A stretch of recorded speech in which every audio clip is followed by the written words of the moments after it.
Welcome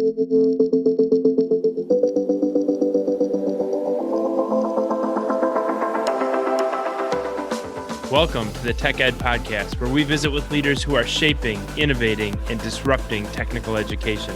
People who are not afraid to think differently, not afraid to try something new, all with the goal of securing the American dream for the next generation of STEM and workforce talent. Welcome back to this episode of the Tech Ed Podcast. My name is Matt Kirkner. For this episode and every episode of our podcast, where we talk about all kinds of things going on in technical education, there's a couple of things that we really love. The first thing we love is anybody who is willing to disrupt the existing model and think differently about how we educate the next generation of Americans and the next generation of global citizens. The next thing that we love is anything having to do with artificial intelligence. And we have a great conversation about artificial intelligence as it relates to the classroom, as it relates to education. Our guest today is none other than Jarrod Barnes. Jarrod is an assistant professor at New York University and is doing some fascinating things around artificial intelligence in the classroom and in higher education. Jarrod, thanks so much for taking some time. Matt, thank you for having me on. Really excited for our conversation. Yeah, I'm excited as well, in part because you have just this incredible career background. So I know you grew up in rural Ohio. We talked a little bit about that already before as we were warming up for the episode here. What led you from rural Ohio to like the most urban environment in the world, New York University? What led you to New York University? And then talk a little bit about what courses you're teaching at the present moment. Yeah, no, thanks, Matt. And it's definitely been a journey. So as you mentioned, originally born and raised in Columbus, Ohio. And, for me, I still very much identify as a coach. And a coach, I would say, is someone who helps individuals get from where they're at to where they want to go. Growing up in the community in which I grew up in Ohio, really sports or entertainment were our two pathways to upward mobility. So at a young age, I said, hey, let me get really good at the game of football and see where that takes me. Had the chance to go play in college, briefly in the NFL, and actually spent the first part of my career as a college football coach. So I was a defensive backs coach at Ohio State, and then also Clemson University, and then worked in the NFL for the Los Angeles Rams. So really leveraged the power of sport to create, quite frankly, upward and social mobility that I would not have had otherwise. All the while, I still had a deep passion for coaching. And while that initially looked like teaching athletes in a locker room and to perform on a field, there were also opportunities where that actually looked like teaching in a classroom, right? I found the best coaches are actually the best teachers. So my philosophy around everything from learning design to creating, really impactful learning experiences and accounting for a variety of learning styles actually all came from my background as a college football coach. Where you're trying to equip a young athlete to learn a complex playbook and perform at the highest level in front of 100,000 people. It's actually a lot more complicated than folks give coaches credit for.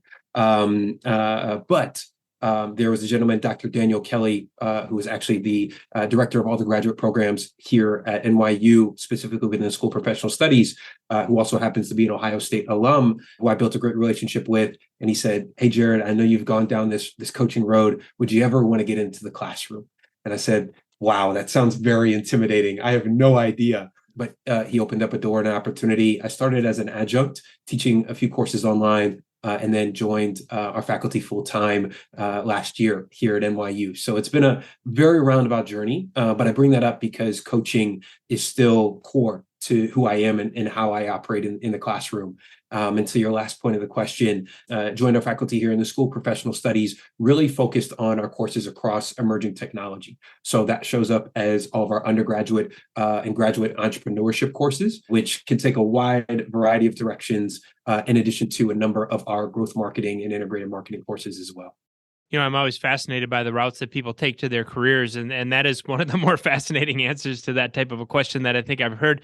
I think you probably have the distinction of being the first former professional football player to join us on the Tech Ed podcast. So that is awesome and is obviously going to resonate really, really well with our listeners, many of whom are young people who are figuring out their own journey through life at the present moment as well. So really, really fascinating background. I love the parallels between coaching and teaching, and indeed the best coaches are the best teachers, and probably vice versa as well. So just to be able to bring all of that experience, that wealth of experience, all the stories that come along with that into the classroom has to be really, really engaging for your learners and for your students. But it's not just that background that you're embracing as you're bringing that education to the classroom, Jarrod. You're also a huge fan, like I am, of the whole idea of artificial intelligence, of bringing those tools into the classroom where we can. Everybody can't open up a website or look at really anything without hearing about Chat GPT these days. So everybody's familiar in to some degree. But give us a little bit of a primer, if you would, on Chat GPT and conversational AI. How would you explain those technologies to our listeners? No, it's such a great question, Matt. And a lot of times when you think about emerging technology, especially AI, right? A lot of times you can experience that magic or that aha moment with ChatGPT so quickly, you don't even actually think about like what is actually happening here behind the scenes. So for the sake of maybe this conversation, not being data science or machine learning focused, I'll break it down how to explain it to my grandmother, right? And if you think about the power of language and why GPT was even named GPT, it stands for Generative Pre-trained Transformer, right? To break that down, really AI and what ChatGPT is, it's a reasoning machine, right? It's taking what you have as inputs, it's reasoning to then decide on what a appropriate output to that question or to that response may be. GPT, or essentially, is a language model, right? It's generative, meaning it is creating something new. It's pre-trained, meaning it's been trained on a certain set of parameters or existing data set. And it's a transformer, meaning it is reasoning. It's taking that data set, it's taking your input, and it's transforming it to generate the output that you see on that screen, right? That's how I was explaining it at a Thanksgiving meetup for family reunion. But that's kind of general overview of what AI really is. And I lead with the fact that it's a reasoning machine, simply because oftentimes that is something we actually forget about in this whole process, and a big part of the value prop in a classroom setting. Awesome. I think, first of all, some of the best coaches and the best teachers are ones that can take really, really complex concepts and boil them down to the lowest common denominator in a way that people who don't have the background that perhaps you do don't have. And then they can understand that same concept. I think that was just a phenomenal explanation in terms of breaking that down. And I love the reasoning aspect. And, we watch a lot of football here in Wisconsin around Thanksgiving time. So I'd like to formally invite you to the Kirkner Thanksgiving dinner, and you can explain Chat GPT to all of my relatives that'll gather around the table, because I think that explanation that you just offered to us is absolutely phenomenal. So now we hear about GPT-4, people worried about it, people saying, let's slow it down a little bit. Is it getting too far ahead of ourselves? When we talk about GPT-4, what is that GPT-4? What does that four part mean? GPT-4 specifically, again, is a language model that has been trained on a much, much larger data set and set of parameters by OpenAI. Specifically, what makes it different than GPT-3 or previous language models, again, is its enhanced ability for reasoning, right? And an enhanced data set that it has been trained on, which allow for differentiated outputs or more compelling outputs that, quite frankly, can sound human. And where we start to cross over into the danger is, when you think about this conversation, Matt, you and I are having, right? You trust my voice, I trust your voice, right? Because it sounds real to me. And if we were to have an AI or some type of bot enter this conversation and it had the same tone, the same voice inflections, the same emphasis as you and I would probably trust it. Right now, that's what's happening with GPT-4.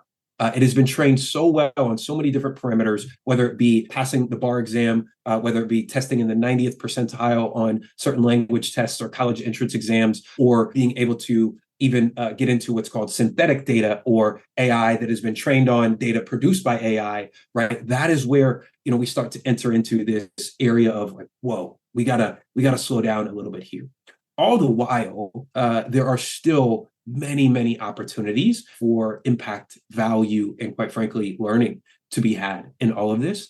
I'm hoping our conversation, we can kind of distill those two. However, I think we have to be real about some of the concerns, which, we've seen at scale by notable folks in the ecosystem who have pointed this out. Sam Altman himself at OpenAI have pointed this out, but I still think we're early in this whole process. Absolutely. I was listening to another podcast the other Yep. day, and they were talking about using AI to detect AI, and where does where does that all go? And then do we use more AI to detect the AI that's detecting the AI?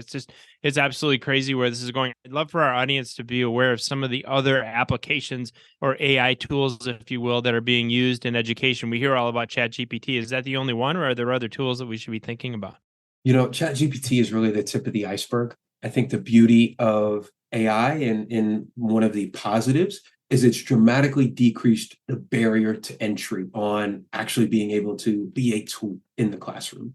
And it was interesting as I was thinking about, man, what are the products or platforms that I want to recommend? I felt that by the time we publish this episode, it would probably be outdated simply because AI is now becoming integrated into every platform. So to answer your question, I would probably say every platform, as we've seen most notably, Chegg has probably suffered the greatest threat in terms of their investors or backers being nervous about utilization. But on the upside, you see platforms like Khan Academy, Duolingo really being able to intertwine GPT-4 specifically into their product experience. There are a number of standalone tools, depending on what you're looking to do, whether it be writing assistance, whether it be feedback for students, whether it be actual code generators for folks who are teaching in hard skills or technical skills as well. I think the core piece that I think about for any educator, if you're going to use the AI tool, is to really understand the outcome that you're trying to get for the student and understand what is the behavior you're trying to drive. There are a lot of shiny tools out there. One of the bigger things I've realized as an educator who's implemented AI into the classroom is that, we assume that Gen Z is going to know how to use this and use it for good and use it for learning purposes.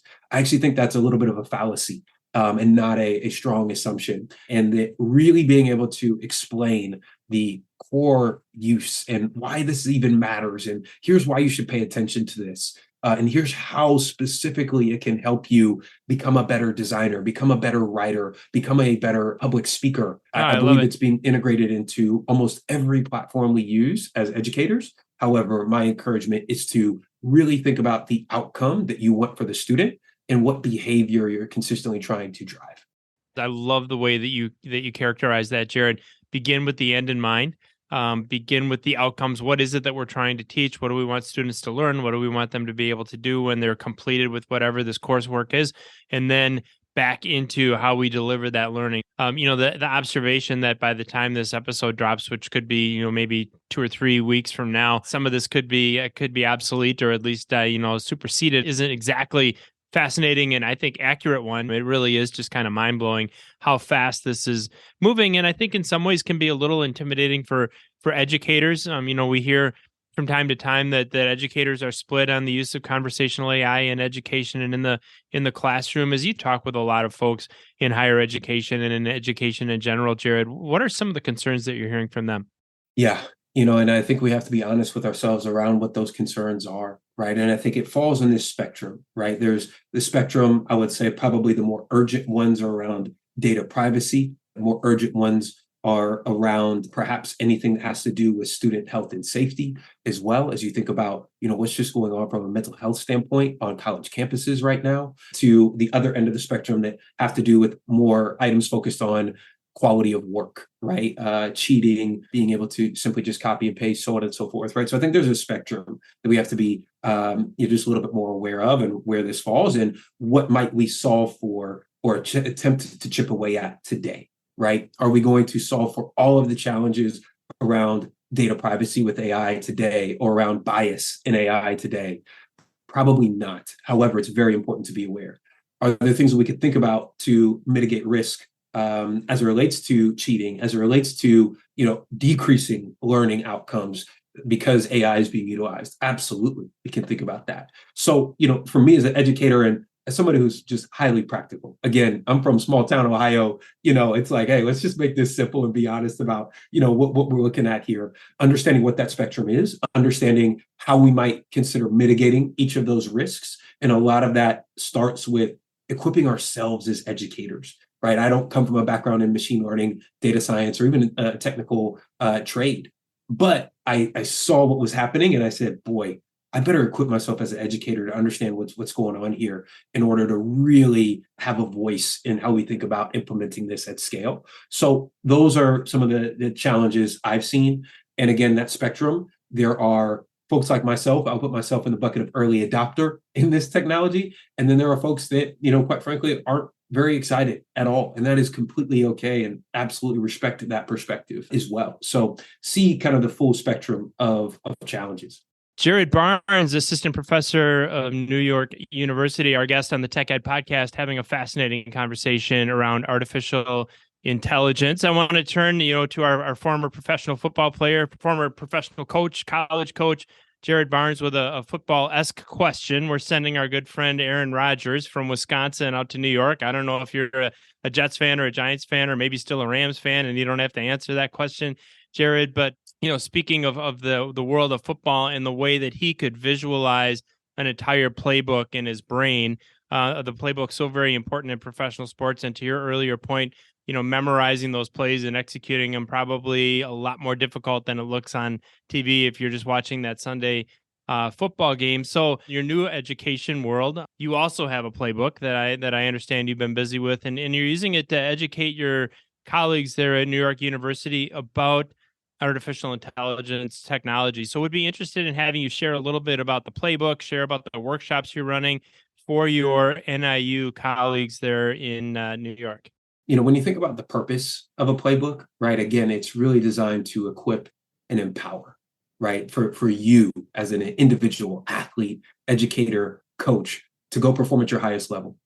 I don't consider myself the, expert in the room by any means. I take a very much of a coaching approach and present a variety of different frameworks, a variety of different use cases, and a variety of different scenarios, right? That's really the three things you see in a playbook, right? You get frameworks. Here's the play that we're calling. Here's the use case. Here's why we call that play. And here's the scenario. If this happens, then we can think about doing X, Y, or Z. Those are really, to your point on Aaron Rodgers, those are the three things he sees. And so I took that exact same approach with our AI playbook here. And again, it was really designed to do two core things. Number one is to empower our instructors and educators. At a school like NYU, obviously we have our core faculty, but we have thousands of adjunct instructors who are incredibly smart and talented people who don't always get the benefit of everything that a core faculty member or full-time faculty member would. How might we empower those individuals as well? So thought about sharing scalable resources first. And to your earlier question on list of tools, what is AI? And what are scenarios that we can actually use this? Getting highly practical for me was the most important thing. And then two, more importantly, was to make it open source, right? Which is essentially a technology term, meaning that anyone can contribute to this. So after this, I'm happy to share it with you. Would love you to contribute to it, hear your thoughts. But the idea, again, was to not only empower the faculty here at NYU, but to empower anyone who would see this. If you're a fourth grade teacher and you're thinking about integrating this to the classroom, what are some use cases you could think of that are simply just icebreakers to get your students thinking? Or if you're in a adult learning setting at a corporation and you're a part of a learning and development team, what are some things you could think about for upskilling and reskilling your emerging managers, right? So really try to provide a spectrum of resource for anyone who identifies as an educator. And it's open source because, again, the buck certainly does not stop with me. I am definitely not the smartest person as it relates to this topic, but deeply passionate about creating accessible resource. And to me, that looks like a playbook. Since it's open source, if we can link it up in the show notes for the listeners as well, would love to have an opportunity to do that for anyone, as you say, identifies as an educator. And I really like that way of looking at it as well. Certainly being a professor at a prestigious university, that's one version of being an educator, but all of us are educators in our own right. And anybody that has the opportunity to coach or convey information or experience on another individual also has that opportunity. And it sounds like this tool, this playbook, is available to all of those individuals, including your colleagues at NYU. And would be interested in hearing some perspectives. You talked earlier, Jarrod, about some of the scary parts of AI, or maybe why some educators are a little bit reluctant to bring it to bear in their coursework and are a little bit intimidated by it, which I think is understandable. But would be curious if you've managed to change some minds through this work of the playbook and the workshops that you've been running. It's a great question. Sometimes it feels more like a campaign for AI some days. But no, in all seriousness, I lead, with some of the, real challenges and fears because I try to be as objective as I can. I'm very much an optimist, and my nature is to see the glass half full. And so if we're looking at the glass half full, where there is significant power has shown up in probably three core ways in just our early experiments and iterations here at NYU. The first is NYU is a global institution. We actually have a majority of our students here at the School of Professional Studies where English is not their first language. Right. So Probably not. it is essentially a privilege for me to teach in English when a majority of my students may or may not actually fully understand what I'm saying.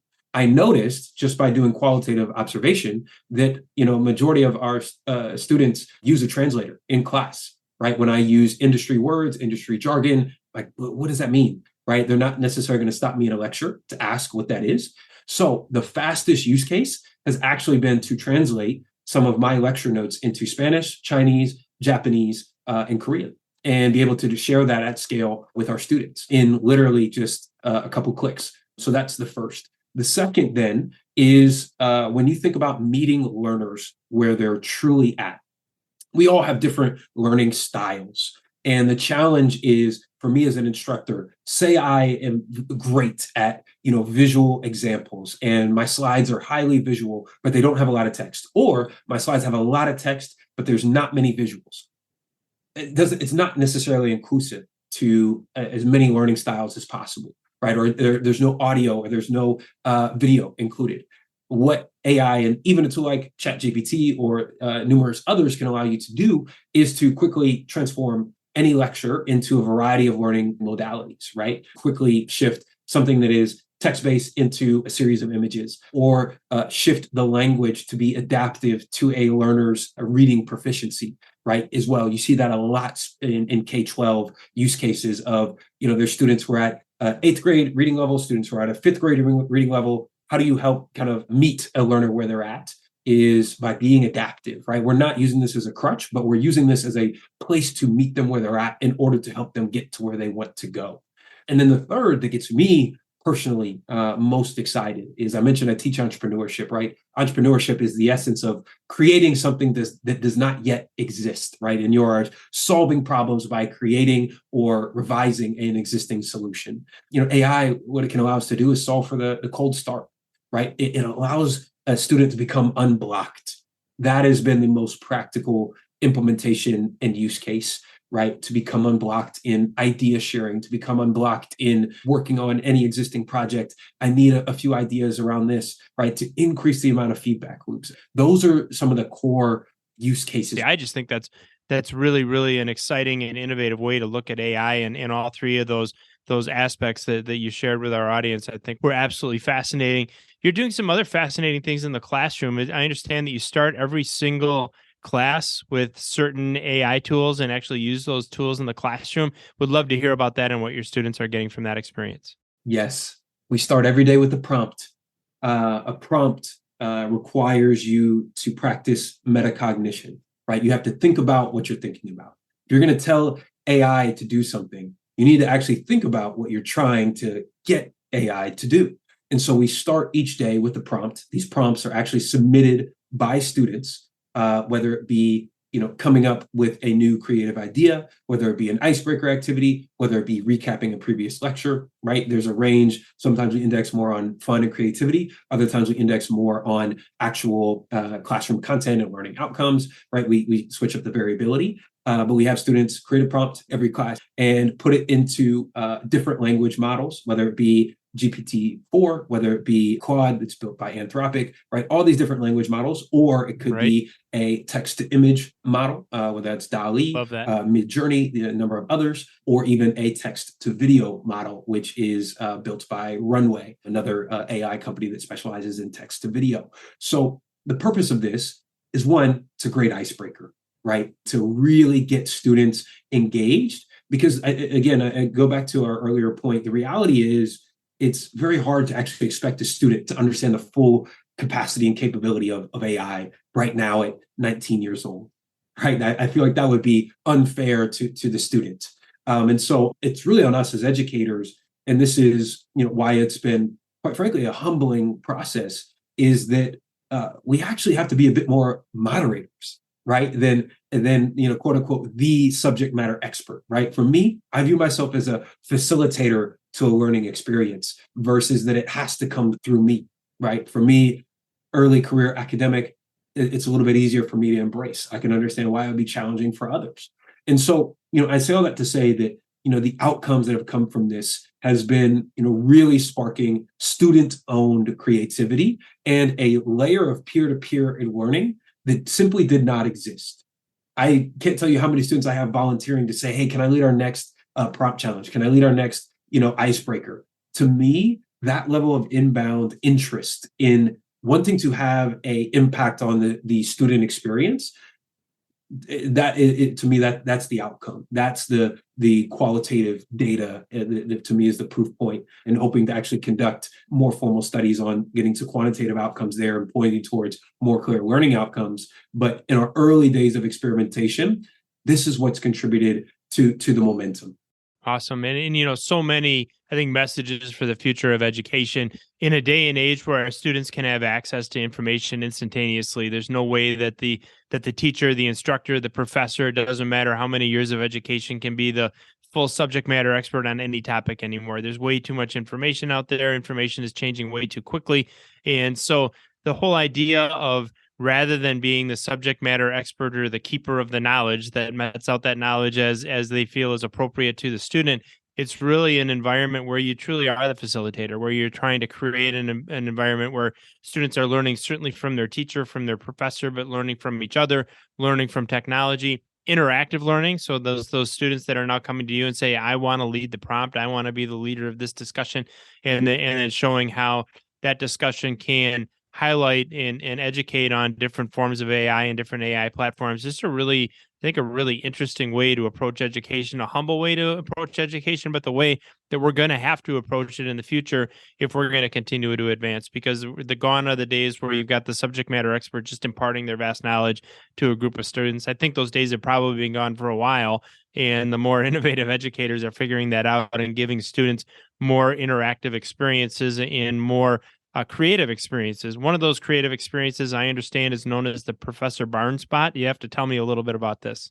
Yes, this was definitely one of our creative experiences, as you so well put it there, Matt. So twofold. One, for me, as again just an early tech optimist, I have to only preach what I practice, and so wanted to teach myself on how to actually build an autonomous AI bot. Who am I to stand up here in the class and say, you need to learn about AI if I'm actually not experimenting myself? So that was really the first. The second was to really solve a tangible student engagement problem that we've had, right? And I mentioned a number of our students where English is not their first language. And the reality being that, we are not able to get one-on-one time with every single student as much as we would like, right? As full-time instructors.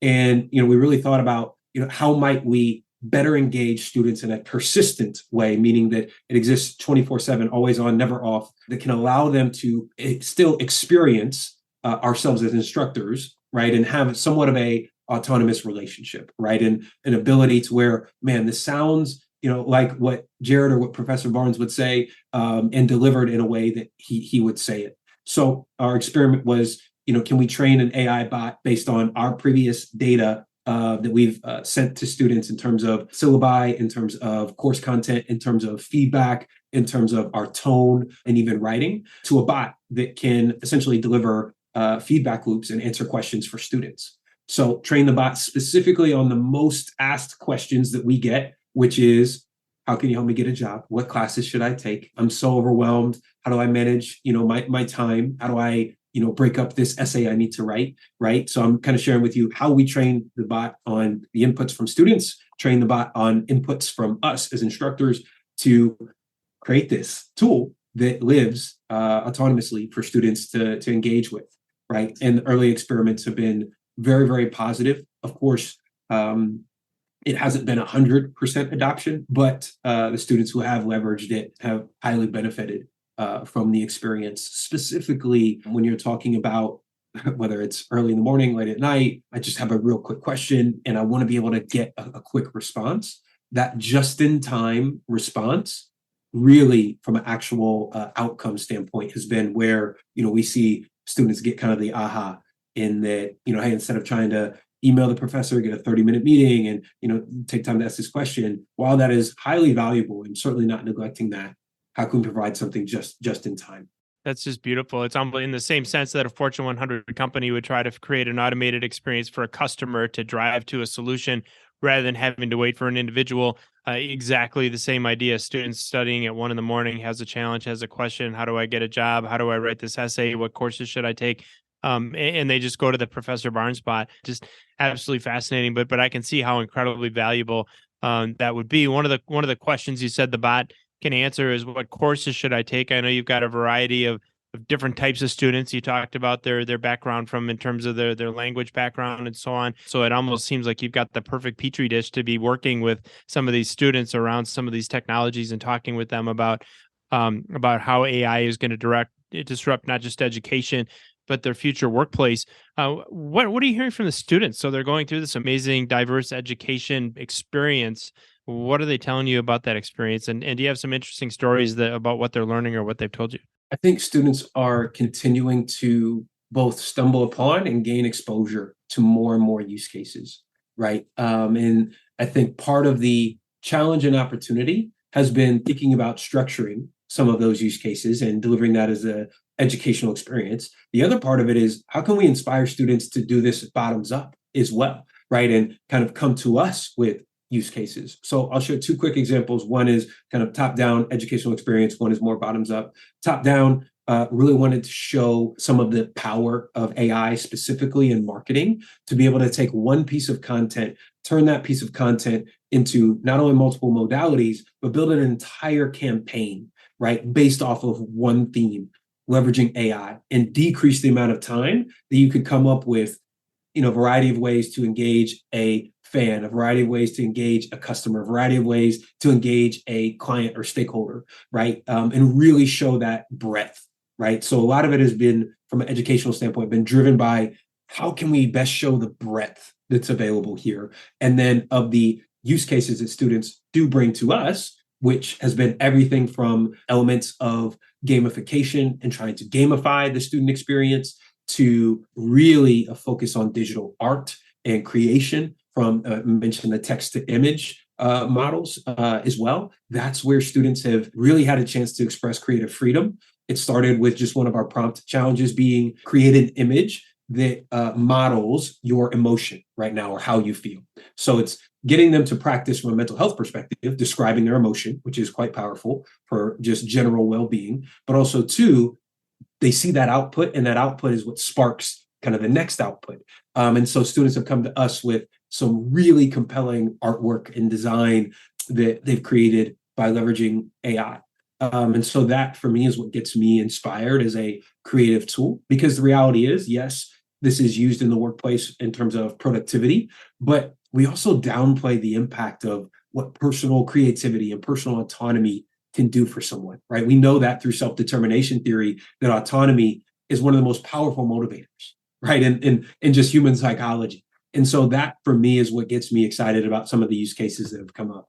We talk about convergences all the time on the Tech Ed podcast, and one of them we get into from time to time, depending on the guest, is the convergence between things like art and manufacturing, art and technology. And I think that last example that you just offered is a perfect example. And when you think about it, AI is really just another outlet in so many ways for people to be creative in the digital sense. And I think that's a really, really fascinating example. The other thing that fascinates me is kind of the whole future and where all this is going. And you talked a little bit about some of the modern day concerns or the present day concerns about artificial intelligence in education. Certainly the ability of students to access information, the risk of somebody maybe cheating and using it as a tool in that fashion.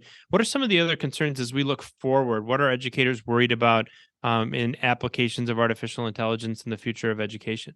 I'll give you a long-term perspective, because I think, there's some of the short-term implications I think have come up in a lot of conversation within higher ed. As somebody who's been previously just a future of work investor, one of the things that I really, really think about a ton is talent assessment, is how we're really measuring skill attainment. Ultimately, what a skills taxonomy even looks like, right? In other words, what is the framework in which we're using to evaluate if someone can do a job, and how are we evaluating them to do a job? Why I bring that up is we know that bias in AI already exists. It exists in the names that pop up in an applicant tracking system. If I don't necessarily have a name that looks like John Smith, the chances of me getting an interview decrease over time. And so, where I think this is going is because the speed at which AI is being both created and implemented at an enterprise scale. Typically, you see what the enterprise will implement first, which will then push and dictate education. I think this is probably one of the first times there's been a little bit more of a push and pull, simply because the body of research from higher education has really been a guiding force in AI, which I think is powerful. So there is somewhat of a balance there. But when you really do think about individuals who are making hiring decisions, individuals at the enterprise level, right, where you see these massive amounts of capital infusion and, quite frankly, a lot of money spent on talent, that is, for me, one of the top of mind, I would say, both opportunities that we have to influence the future, but also fears that we could repeat behavior in perhaps a negative way that could potentially limit upward mobility even more. Because the beauty and the challenge of AI is that it either can, from my perspective, personal opinion here, bring us together and be an incredible equalizer and enabler of equity, or it could separate us even further, right? In terms of who has access, who understands, and who doesn't, right? A lot of folks will give you AI is going to eliminate my job. My perspective is that AI may not take your job, but you will likely use AI in your job. And those who know how to use AI in that job likely will have a faster level for upward mobility, right? That's personal perspective. I could be totally wrong. So I want to go on the record and say I could be totally wrong. However, if you look at history, right, whether it was the invention of the calculator, whether it was the onset of search in the dot-com boom, right, the individuals who understood how to best leverage knowledge-based work ultimately had higher earning potential, higher upward mobility than those who did not. That's simply just the objective statement I look at. And then I pattern match that with what's happening now. Where do we start to see kind of the separation occur and the haves and have-nots separate a little bit more? And how might we decrease that gap and make sure that we are bringing people along with us? That's where personally a lot of my passion for all of this comes from, being somebody who grew up looking at cornfields, to being able to play around and design AI bots, not necessarily even coming from a technical background, being YouTube educated on that. So yeah, that's what gets me excited, but also aware of some of the challenges. You and I share that optimism, and like any tool, as we discussed earlier, can be used for good. It can be used for evil, and it's all in the hands of the individuals that are responsible for executing the technology.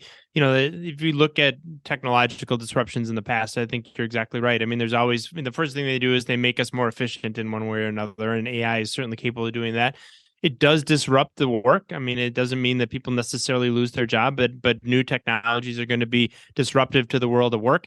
And then it's a question of the people that embrace those new technologies, become educated on them, understand how to apply them, understand how to add value with them. The closer they are and the closer their role is to the new technology, generally, the more interesting the job is. Oftentimes, the safer the job is in the case of, for instance, automation, and the higher degree of skill and the better paying.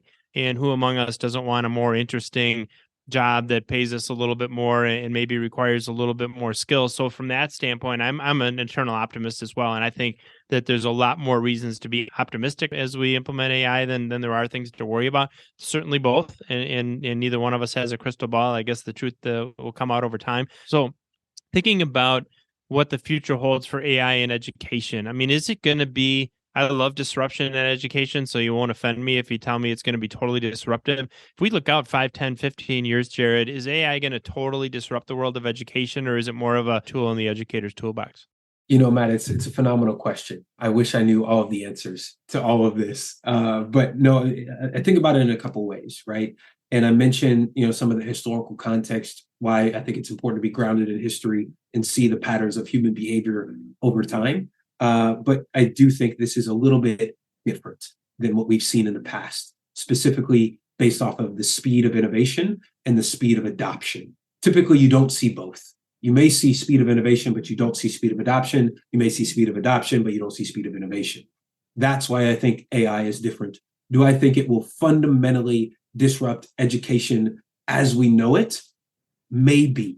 What I'm more convinced of is that it will empower the agency of an individual learner exponentially more. And I do think it will elevate the level of accountability for instructors to design meaningful learning experiences.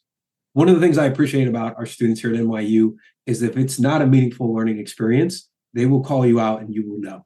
And for me, as a coach, as a competitor, I love that, right? But I also think it's because of the tools that they have available to them. If we go to a sports analogy, AI-powered coaching tools have existed actually for the past 5 years. What I found as a coach, right, is that, as a coach, I actually had to become better. I had to become even more precise about the amount of feedback and how I was delivering that feedback to my players in order for them to trust me. Why? Because they already get data from Nike in their performance rating. So why would they trust me instead? Right? It's a lot easier to actually trust this data from a brand that seems way cooler than my coach. I think we may be entering that era in education as we enter into this era of just native intelligence that's available to the everyday human. I think it's going to really push us as instructors to be more creative, but also why I bring up kind of this idea of being a facilitator is if you go back to the origins of education and like way back in like Greek philosophy, and you look at some of these early educators, right? It was a forum. It was more open dialogue. It was peer-to-peer driven. It was not one-to-many, right? One-to-many was maybe a keynote that was rare and a special occasion. But the everyday learning, and why I'll share this piece for the show notes, was conversation, right? And wrote a piece on really the impact and influence of conversational learning, what the data is telling us and research is telling us about conversational learning, and not only that it enhances the amount of trust, but deepens the level of engagement in learning. We mentioned kind of the ability to have one-on-one conversation with students. I think that is much more where education, will continue to go. I think it will be very much more of a core component rather than a nice feature. Because right now, it's a nice, shiny feature that Duolingo rolls out, and it's like you can have conversational learning with your French, friend. But over time, what does that look like at scale? What actually becomes integrated into a student's curriculum and requirement to graduate, that, there needs to be some type of, one-on-one touch point, because that's what we're seeing in terms of student success. That's my meta hypothesis. Again, could be completely wrong. But what I pull from are what are the analogous data points and analogous examples that have proven to be true? Why does Aaron Rodgers have a personal quarterback coach in addition to the coaching staff at the New York Jets? Well, it's because he wants conversational learning about the specific things that's going to get him 1% better. So, again, that's a very, very niche example, an analogous one. But I pull from that because, again, these points and proof points have a common thread and a common language. And so I think it's for us as educators to be honest about the risks, honest about the challenges, but also see what the opportunity really is. And that takes a level of humility, and that takes a level of willingness to do things maybe completely differently than we've done before. And I recognize in an industry like higher education, that is very hard. And so, for me, again, very much similar to you, Matt, an optimist. I think there are individual trailblazers that have already done a phenomenal job in this. Part of the reason why I was even excited about the podcast was to share this and to hear perhaps opposing thoughts on why this might not work at scale. But that's the dialogue that's needed right now. The dialogue that's not needed are these polarizing takes that are grounded only in one side. The dialogue needed is, how can we meet in the middle, right? What is it that you see that I don't? What are some things that I might be able to shed some light to, right, as well, that it's healthy to get us to that next phase of where education is going. And that's an important message, whether it's education, whether it's AI, whether it's geopolitics. I agree with you. Get away from the polarization. Let's talk about how we can use this together for the betterment of humanity. And I think AI is definitely a tool that's going to help us do that. And you think about the future of education, the importance of being humble, the importance of being a facilitator, changing the role of an educator, and I think democratizing education in a lot of ways, and maybe even leveling the playing field between the deliverer in a historical one-to-many learning environment, which I think is probably over time going to go the way of the dinosaur, and it's really going to be a collaborative environment, which I can tell you embrace. I think that's the future of education, and it's a really exciting future.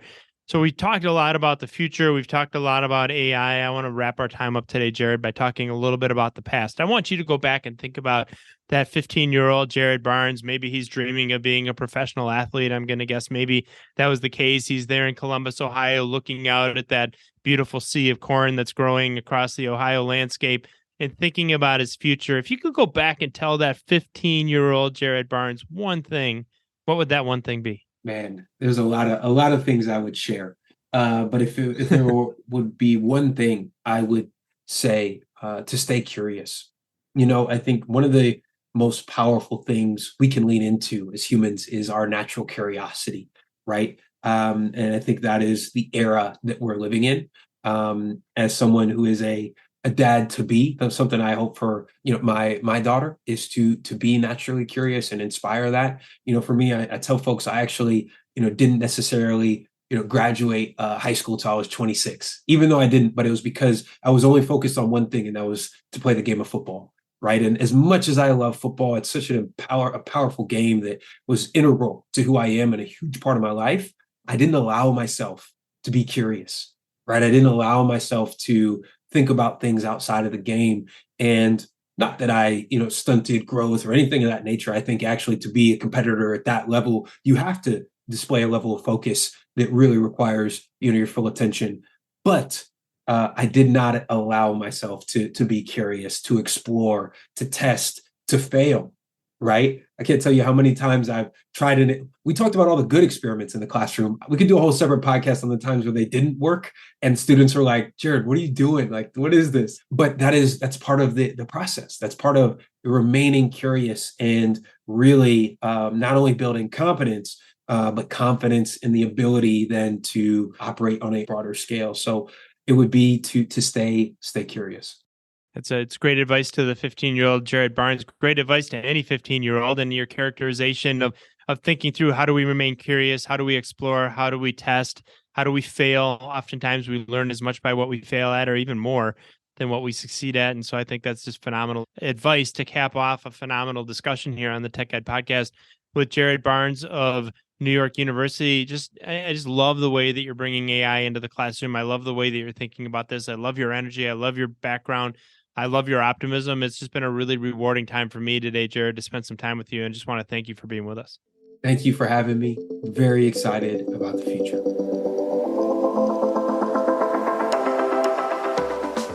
Thanks for joining us for this episode of the Tech Ed Podcast. If you haven't already, subscribe, leave a review, and if you like this episode, share it with a friend. New episodes launch every Tuesday, so listen in next week.